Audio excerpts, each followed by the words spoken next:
بسم اللہ الرحمن الرحیم۔ السلام علیکم ورحمۃ اللہ وبرکاتہ۔ مشاجرات صحابہ کرام یعنی صحابہ کرام علیہم الرضوان کے درمیان آپس میں جو اختلافات ہوئے جن کے باعث جنگ بھی ہوئی، اس بارے میں ایک مسلمان کو کیا عقیدہ رکھنا چاہیے اور کیا روش اختیار کرنی چاہیے، اس پر آج گفتگو کی جائے گی۔ یہ گفتگو ایک درس کی صورت میں ہے۔ اعلیٰ حضرت امام اہل سنت رحمۃ اللہ تعالی علیہ کی کتاب اعتقاد الاحباب، جو کہ عوام و خواص میں 10 عقیدے اس نام سے زیادہ مشہور و معروف ہے، اس کتاب کو فتاوی رضویہ جلد 29 میں بھی شامل کیا گیا ہے، اور الگ سے بھی یہ کتاب مل جاتی ہے، نیٹ پر بھی موجود ہے۔ عقیدہ سابعہ یعنی 7واں عقیدہ، چونکہ اعلیٰ حضرت امام اہل سنت رحمۃ اللہ تعالی علیہ اہل سنت کے نزدیک باب العقائد میں حجت کی حیثیت رکھتے ہیں، اس لیے ہم نے مناسب سمجھا کہ جو آج کل غلط روش معاشرے میں یا بعض احباب جو کہ اپنے آپ کو اہل سنت مانتے ہیں اور اہل سنت جانتے ہیں اور اہل سنت کہلواتے ہیں، ان کے عقائد میں کچھ خرابی اور بگاڑ ہم دیکھ رہے ہیں، تو یہ درس تمام کے لیے مفید ہے، اپنی اصلاح کرنی چاہیے، اور اگر کہیں ہمارے دوست احباب میں کسی کے عقیدے میں کوئی خرابی لاحق ہو رہی ہے، ہمیں اس کی بھی اصلاح کا سامان کرنا چاہیے۔ آ جائیے شروع کرتے ہیں۔ حضرت علی رضی اللہ تعالی عنہ سے جنہوں نے مشاجرات اور منازعات کیے، ہم اہل سنت ان میں حق جانب جناب مولا علی اور ان سب کو برغلط و خطا، اور حضرت اسد اللہ کو بدرجہ ان سے اکمل و اعلیٰ جانتے ہیں۔ یعنی اہل سنت کا عقیدہ یہ ہے کہ حضرت علی سے جو جنگ ہوئی، عائشہ صدیقہ رضی اللہ تعالی عنہا، طلحہ و زبیر ان کے ساتھ تھے، جنگ کی، تو ہم کہتے ہیں کہ اس جنگ میں حضرت علی رضی اللہ تعالی عنہ حق پر تھے، اور سامنے والے جو مقابل میں آئے وہ غلطی پر تھے، خطا پر تھے۔ عائشہ جو کہ نبی مکرم صلی اللہ تعالی علیہ وسلم کی زوجہ مبارکہ ہیں، حضور علیہ الصلاۃ والسلام اپنی ازواج مطہرات میں سب سے زیادہ عائشہ سے، حضرت عائشہ سے محبت فرماتے تھے۔ صدیق اکبر رضی اللہ تعالی عنہ کی آپ بیٹی ہیں۔ طلحہ اور زبیر یہ عشرۂ مبشرہ میں سے ہیں۔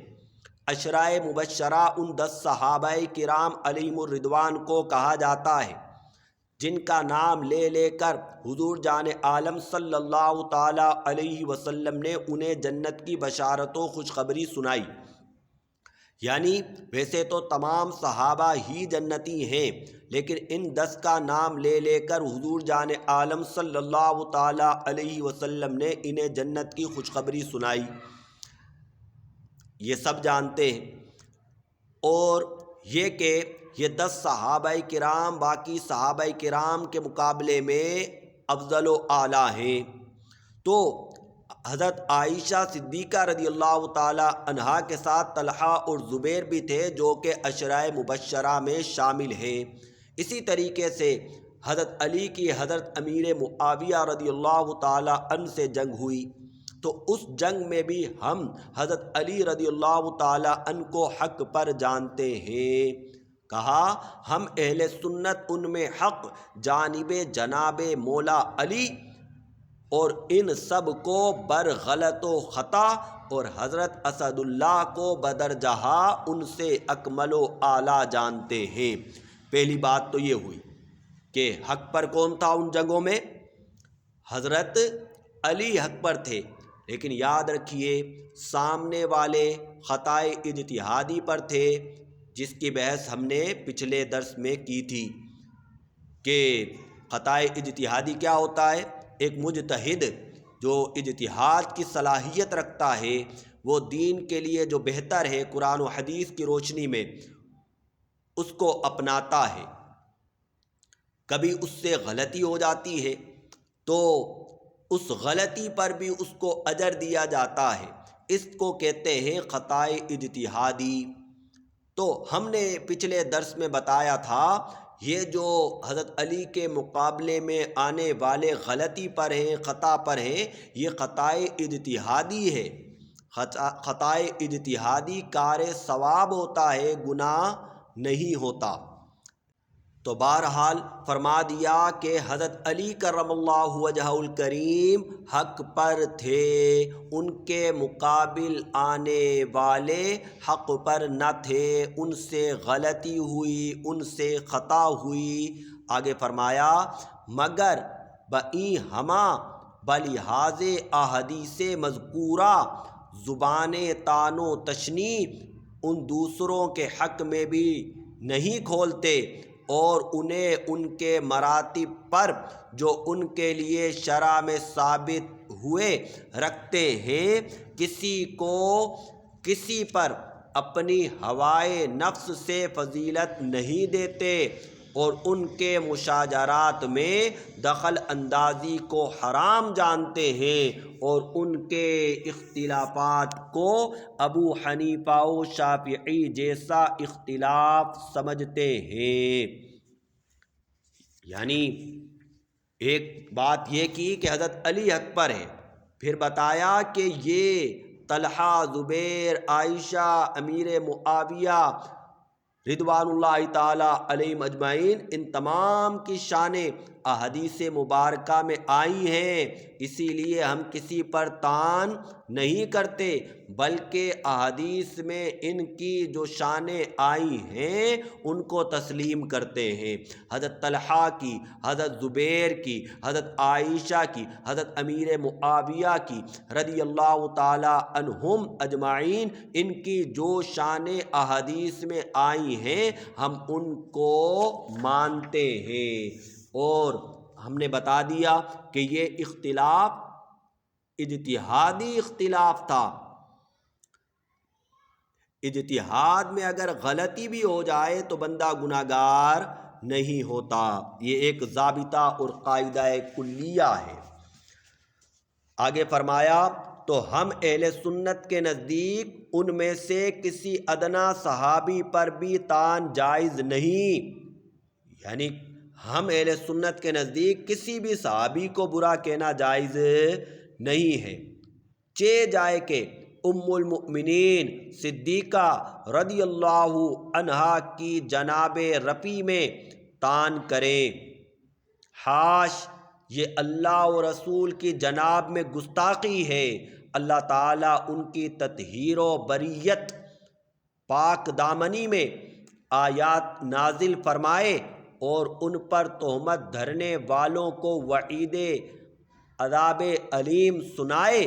حضور علیہ الصلاۃ والسلام انہیں اپنی سب ازواج مطہرات میں زیادہ چاہیں، جہاں منہ رکھ کر عائشہ صدیقہ پانی پئیں، حضور اسی جگہ اپنا لب اقدس رکھ کر وہیں سے پانی پئیں۔ یوں تو حضور علیہ الصلاۃ والسلام کی سب ازواج دنیا و آخرت میں حضور ہی کی بیویاں ہیں، مگر عائشہ سے محبت کا یہ عالم ہے کہ ان کے حق میں ارشاد ہوا کہ یہ حضور کی بیوی ہیں، دنیا و آخرت میں حضرت خیر النساء یعنی فاطمہ زہرا رضی اللہ عنہا کو حکم ہوا ہے کہ فاطمہ تو مجھ سے محبت رکھتی ہے، حضور نے فرمایا تو مجھ سے محبت رکھتی ہے تو عائشہ سے بھی محبت رکھ کہ میں اسے چاہتا ہوں۔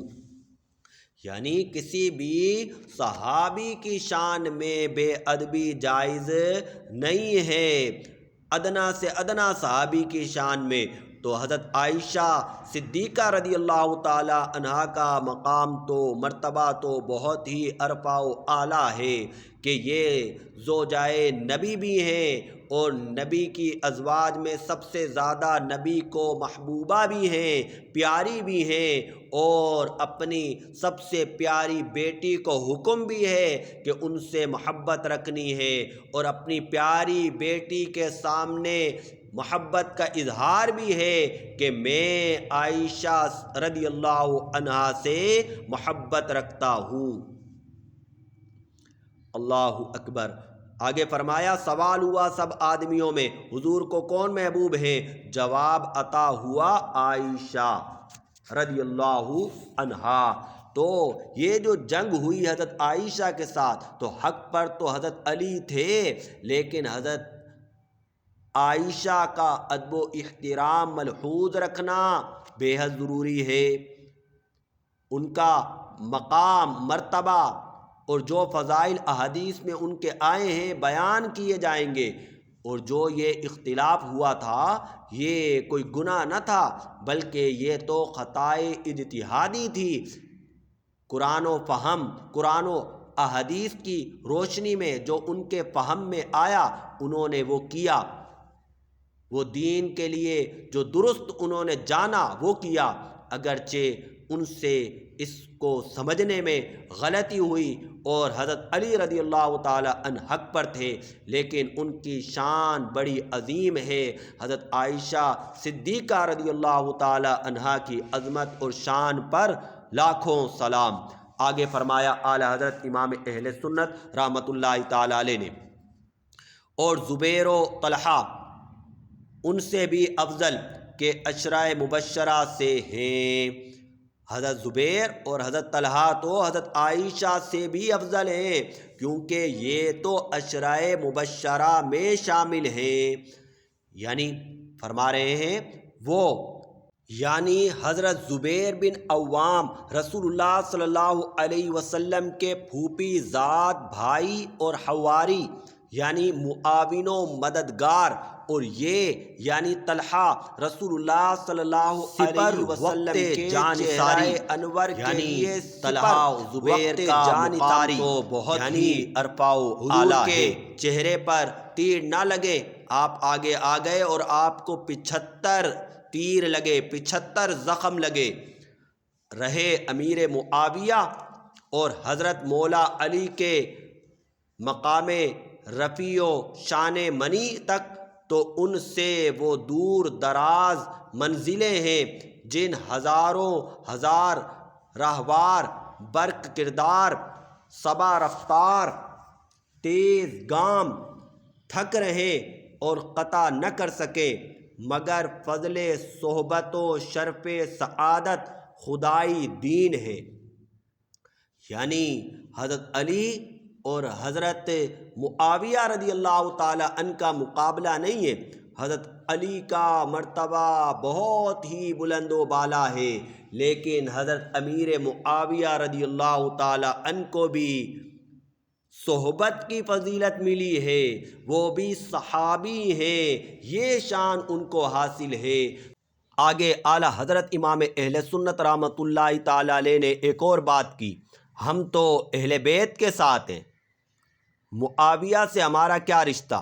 لیکن بات یہ ہے کہ ہم اہل بیت کے ساتھ ہیں اور اہل بیت کے غلام ہیں، اسی لیے حضرت امیر معاویہ کی عزت و احترام کرتے ہیں، کیونکہ اہل بیت کے ایک امام حسن مجتبی رضی اللہ عنہ نے حکومت امیر معاویہ کو سپرد کر دی۔ اگر وہ جابر ہوتے، ظالم ہوتے، کافر ہوتے یا فاسق ہوتے، برے ہوتے، اہل نہ ہوتے تو کبھی بھی حکومت انہیں سپرد نہ کرتے۔ حضرت حسن نے انہیں حکومت سپرد کی تو پتہ چلا امیر معاویہ اچھے انسان تھے۔ کیوں نہ اچھے انسان ہو، صحابی رسول جو ہیں حضور جان عالم صلی اللہ تعالی علیہ وسلم نے ان کی تربیت فرمائی ہے۔ یہ آگے بات کی تھی اعلیٰ حضرت نے، جس کا خلاصہ میں نے آپ کے سامنے پیش کیا تاکہ ویڈیو زیادہ طویل نہ ہو۔ اللہ تبارک و تعالی ہمیں صحابہ کا ادب کرنے کی توفیق عطا فرمائے، صحابہ کی عزت کرنے کی توفیق عطا فرمائے، اور صحابہ کے بغض سے، صحابہ کی شان میں توہین اور اہانت سے اللہ تعالی ہمیں محفوظ و مامون فرمائے۔ وآخر دعوانا ان الحمد للہ رب العالمین۔ السلام علیکم ورحمۃ اللہ۔